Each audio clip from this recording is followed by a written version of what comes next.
According to the Department of Justice, 76 of those defendants are doctors, nurses, and even medical professionals, some pulling off their alleged schemes here in South Florida.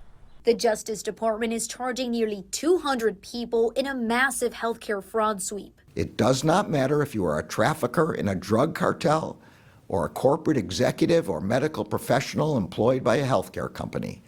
If you profit from the unlawful distribution of controlled substances, you will be held accountable. The schemes topped $2.7 billion.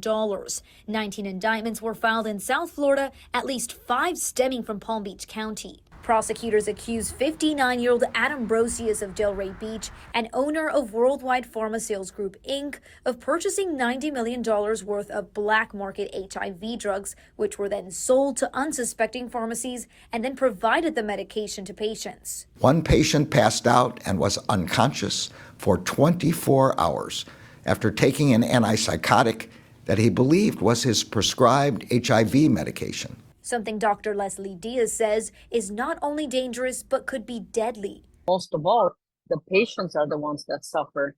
And in this particular case, it put the person in the hospital, and hopefully they will survive it and be well. But you never know what you're getting. So it's kind of like a box of surprises. In another scheme, workers allegedly gave terminally ill elderly people wound grafts they didn't need. Then they filed fraudulent Medicare claims and collected the money.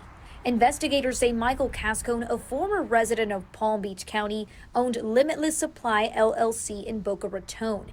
The indictment says Cascone was part of a conspiracy to exploit the elderly and steal millions from the government, submitting approximately $3 million in fraudulent Medicare claims for medical equipment patients didn't need and collecting the money. In Boca Raton, Zitlali Solache, WPTV News, Channel 5.